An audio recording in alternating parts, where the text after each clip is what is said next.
Je voudrais souhaiter une année féconde à tous les internautes, beaucoup de succès dans tous les domaines de votre vie.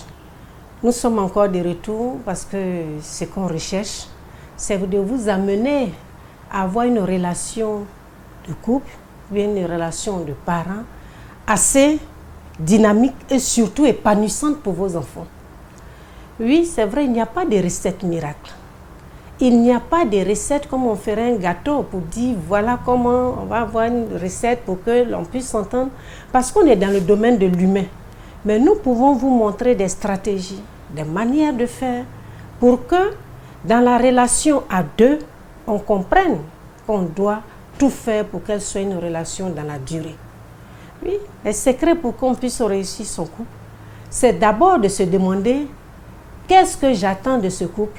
Quelle est la volonté que j'y mets pour réussir ce couple? Est-ce que je suis dans la réussite de ce couple? Parce qu'on entend des personnes dire, je vais essayer, si ça ne marche pas, mais vous ne pouvez pas vous engager et aller déjà de manière défaitiste et dire, je vais essayer. Non, je vais faire le couple et je vais le réussir. Si déjà je suis volontaire pour quelque chose, vous comprenez que cette chose-là, je vais tout faire pour la réussir. Oui, parce qu'on est dans une relation à deux. Deux éducations, deux perceptions de la vie. Et je vais pour offrir, mais je ne suis pas dans la position d'une personne qui est comme un enfant devant un biberon. On me donne tout et je ne donne rien. On va parler de l'argent. C'est vrai, pour réussir, il faut connaître l'autre. Pour réussir, il faut comprendre l'autre. Si vous décidez de vivre à deux, ne voulez pas seulement qu'on fasse ce que vous voulez, mais est-ce que ce que je fais est bien pour le couple? Tant qu'on va penser couple, tant qu'on va penser à deux, tant qu'on va penser réussite, vous voyez qu'on est dans une dynamique, dans une psychologie positive. Mais quand on dit, ah, c'est pas la peine, tu vas toujours faire, on ne va pas reconnaître ce que tu fais, on ne vient pas dans la reconnaissance. Si vous venez dans un mariage pour une reconnaissance, c'est que vous n'avez pas compris le sens du mariage. On vient parce qu'on peut partager. On vient parce qu'on a envie d'être épanoui à deux et non comme un censeur, un évaluateur qui va toujours quantifier ce qu'il a reçu ou ce qu'il n'a pas reçu. On n'apprécie jamais ce qu'on nous donne. On n'apprécie jamais. On est toujours en train de chercher ce qu'on ne nous a pas encore donné. Mais est-ce que dans le couple, l'appréciation de ce qu'on nous a donné, merci, vraiment merci de m'avoir épousé. Ah, merci, je suis heureux avec toi. On n'est jamais en train de montrer les aspects positifs. C'est important de toujours dire, je me sens bien avec toi. Je suis heureux ou heureuse avec toi.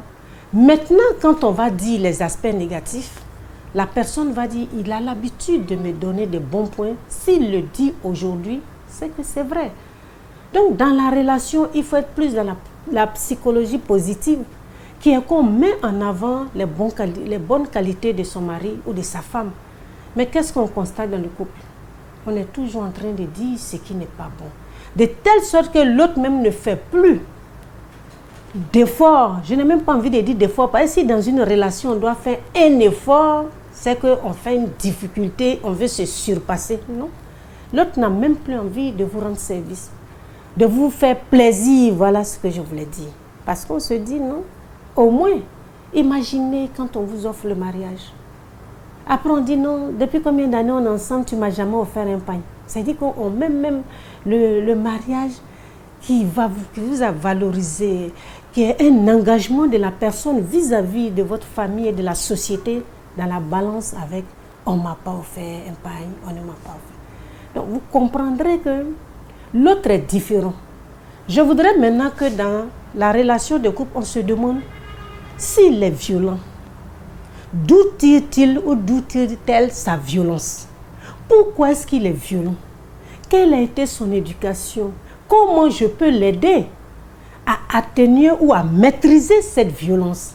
Au lieu de toujours dire tu es comme ça, comment je peux l'amener à avoir confiance en lui? À comprendre que la violence ne résout rien. Voilà le rôle que moi je vais jouer pour que dans mon couple, je sois celui qui cherche à apaiser. Il n'y a ni vainqueur ni vaincu quand on est dans un couple.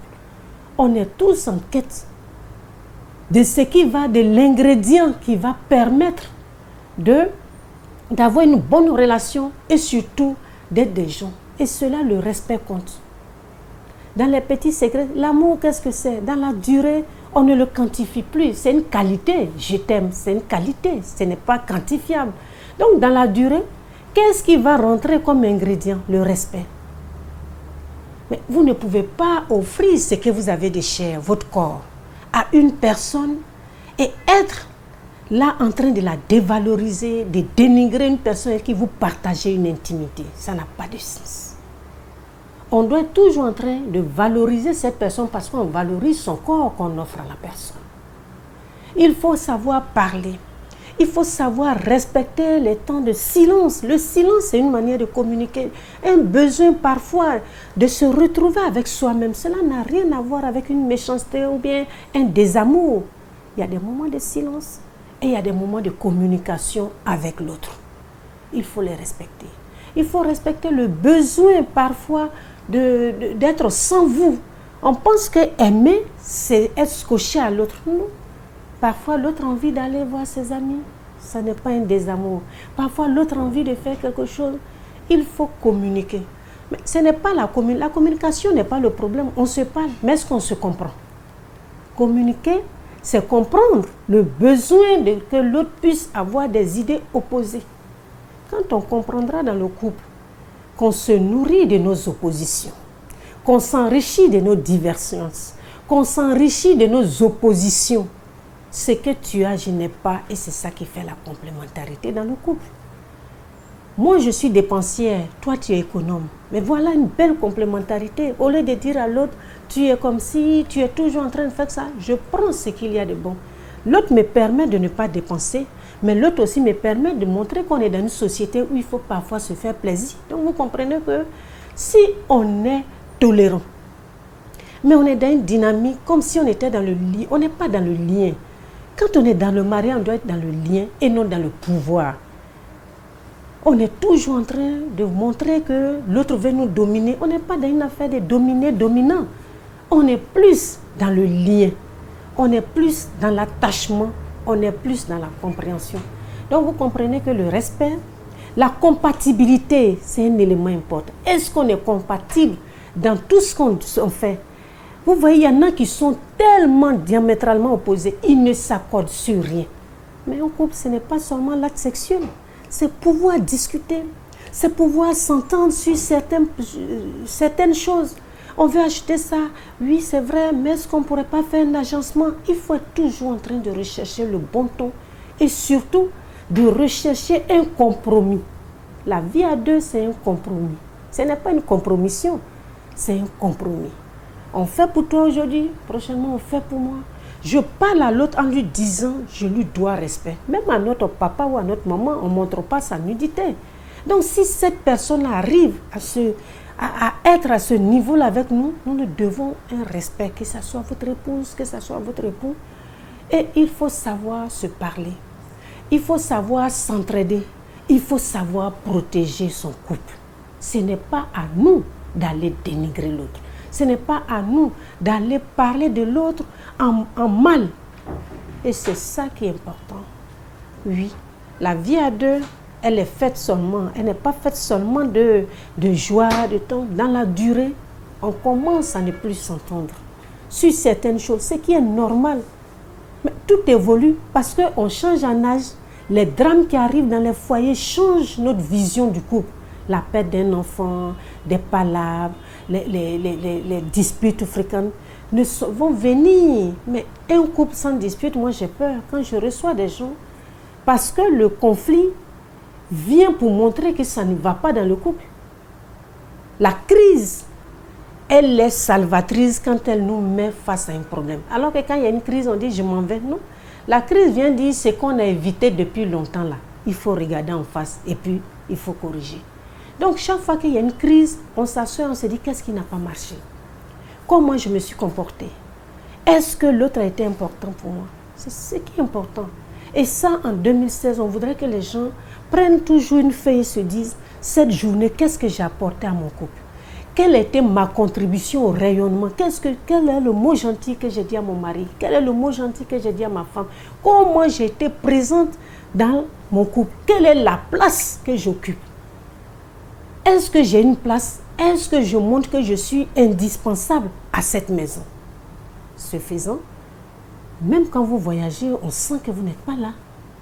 Mais toujours être en train de faire les histoires qui n'avancent pas le couple. Parce qu'une dispute qui fait avancer le couple, là, je suis d'accord.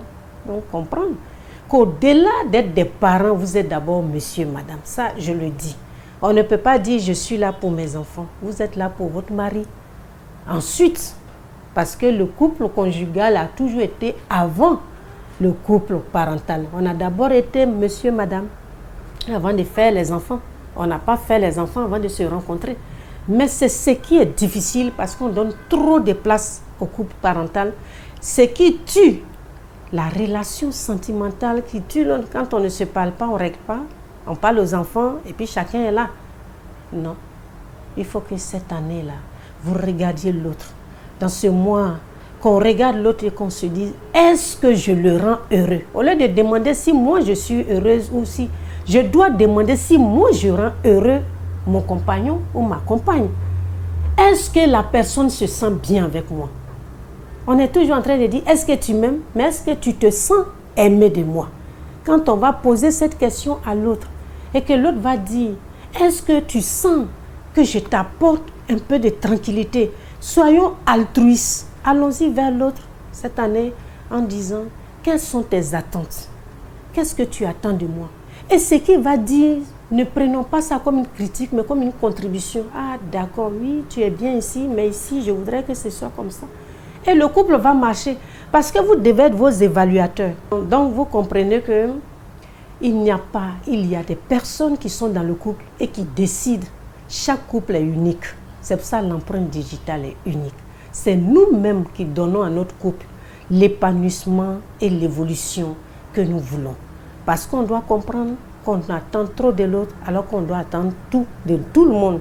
Chaque contribution doit amener le couple à évoluer. Je vous remercie et à la semaine prochaine.